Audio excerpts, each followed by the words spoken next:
मैं अपनी खता की हर सजा के लिए तैयार हूँ। मैं आपसे आपका बाप खिलवाने का हक छीनती हूँ। ये हैं आप मेरे बाप। मुझे यकीन नहीं आ रहा है कि ये सब कुछ इतनी आसानी से हो गया। तो सरियन को पाना नामुमकिन सा लग रहा था। आपको पता है मेरा सबसे बड़ा दुख क्या है? कि मैंने आपको अपने बाप से बढ़कर समझा। कोई तो ऐसा था जिसने इस चीज का फायदा उठाया। इस कसूर की आड़ में आपकी बतूल का निकाह जरियून से हो गया। बकवास बंद करो अपनी। अदील साहब का एक्सीडेंट हो गया। कि तुम्हारे बाबा क्या खिचड़ी पका रहे हो? जब खिचड़ी पक जाएगी तो पता चल जाएगा। मुझे यहाँ मिलने के लिए क्यों बुलाया? देखो अकरम, मैं जानना चाहती हूँ कि तुम इस मामले में किस हद तक इन्वॉल्व हो। मैं नहीं चाहती कि तुम इस मामले में मजीद इन्वॉल्व हो और तुम्हें सुल्तान किसी किस्म का भी नुकसान पहुंचाए। अगर मेरी इतनी परवाह है तो मुझे छोड़ा ही क्यों था?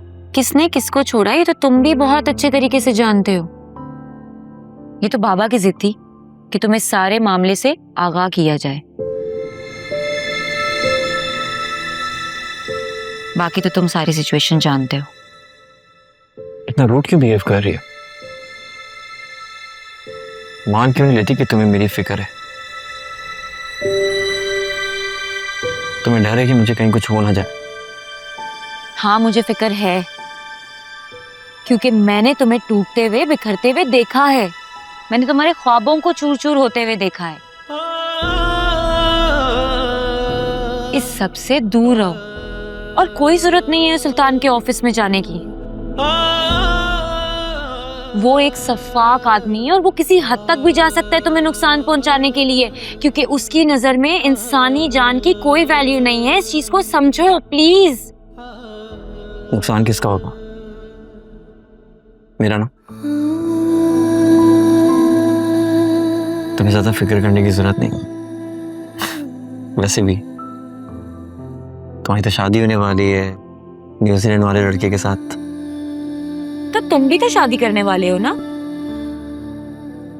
और मैंने सुना है कि वो लड़की तो बहुत अमीर है, बड़ा जहेज लेकर आ रही है, बड़ी प्रॉपर्टी है उसकी। क्यों? I don't care. मैं सिर्फ तुमसे प्यार करता हूँ और तुम्ही से शादी करूंगा।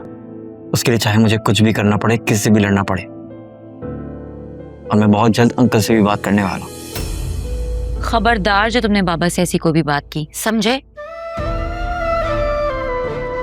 इस बार मैं पीछे नहीं हटूंगा, बात करके रहूंगा। फिजा, अकरम मेरा हाथ छोड़ो, सब देख रहे हैं। नहीं छोड़ूंगा तुम्हारा हाथ। और मुझे किसी का डर नहीं। तुम मेरी थी, मेरी हो और सिर्फ मेरी ही रहोगी। मना कर दो उस डॉक्टर को, वो तुम्हारे काबिल नहीं। और याद रखना, तुमसे जितना प्यार मैं करता हूं ना, पूरी दुनिया में कोई नहीं कर सकता।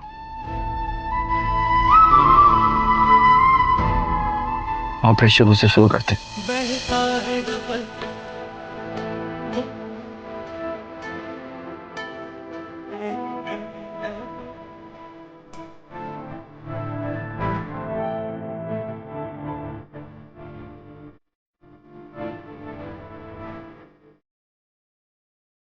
काश ये सब कुछ इतना आसान होता अकरम।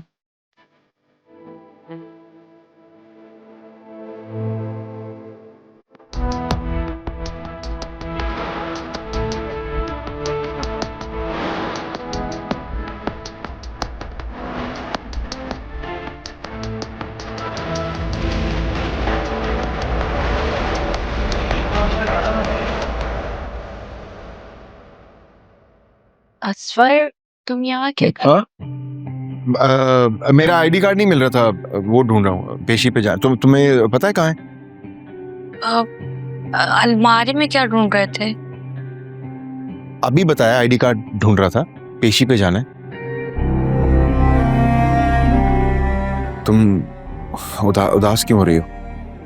माँ मर गई है मेरी, अब उदास भी नहीं होंगी क्या?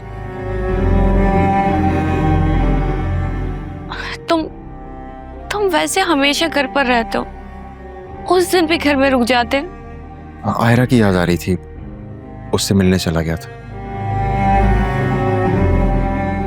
मुझे पता होता कि कुछ ऐसा हो जाएगा तुम्हारी अम्मी के साथ तो खुदा की कसम मैं घर से निकलता ही नहीं। अरे मेरी अम्मी, सब्र करो ना, अल्लाह को यही मंजूर था।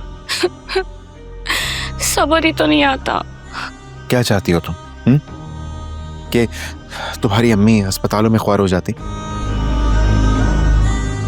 हड्डियां रगड़ रगड़ के मरती? वो तो अच्छा है कि ऐसे एकदम से मौत आ गई उनको। मैं तो खुद चाहता हूं मुझे भी ऐसी ही मौत नसीब हो। अल्लाह ना करे तुम्हें कभी मौत आए। तुम्हारे सिवा मेरा है ही कौन? अम्मा की बात अब सिर्फ तुम ही तो हो। गाड़िया, और तुम कह रही हो कि तुम्हारे घर वालों में से भी किसी की वो ज्वेलरी नहीं है, तो यकीनन वो किसी ऐसी लड़की की ज्वेलरी है जिसके साथ वो टाइम स्पेंड करता है। और अगर कोई रेगुलरली बैठ रहा है, इसका मतलब है कि उसका वासे के साथ ये सारे मर्द ना एक जैसे होते हैं।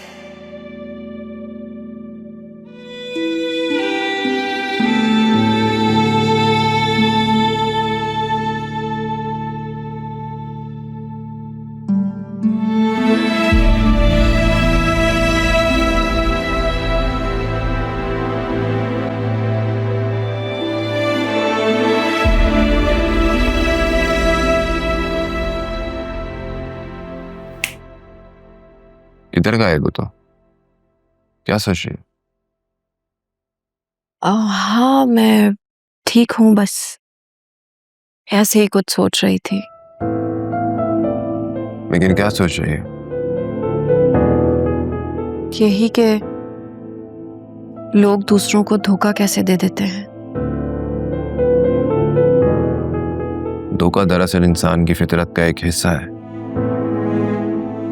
अगर आपकी फितरत में ही धोखा है तो आप उस इंसान को भी धोखा दे देते हैं जिसने आपके साथ भलाई क्यों ना किया।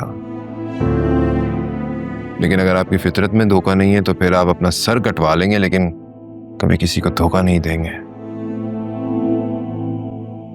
आपकी फितरत में धोखा है क्या?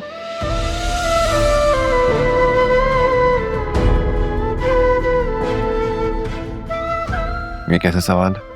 ये मेरे सवाल का जवाब नहीं है। बात तुम्हारे सवाल के जवाब की नहीं है। बात यह है कि तुम्हें यह सवाल पूछने की जरूरत क्यों पड़ी? कुछ सवाल और कुछ काम बगैर जरूरत के भी किए जाते हैं। उलझा रही हो तुम मुझे। सुलझने के लिए उलझना जरूरी होता है। वो कहते हैं ना, एक बार फिर उलझना है तुमसे सब कुछ सुलझाने के लिए। मुझे तो लग रहा है कि इस वक्त तुम्हारा दिमाग काफी उलझा हुआ है। चलो नीचे चल के खाना खाते हैं। और हाँ, वो दादी कह रही थी कि आज के बाद रात का खाना हम रोजाना एक साथ टेबल पर बैठकर खाएंगे। आप चले, मैं बस आती हूँ।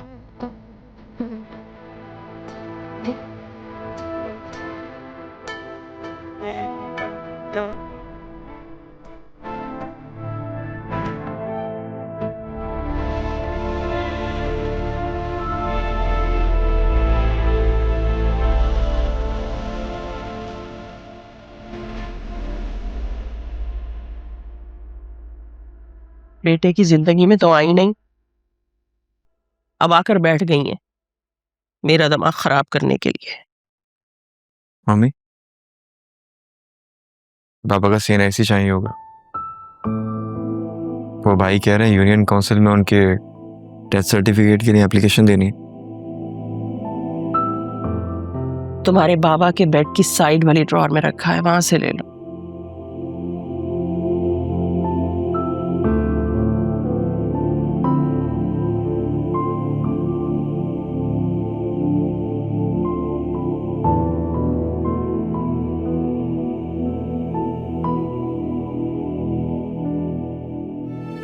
क्या हुआ मम्मी?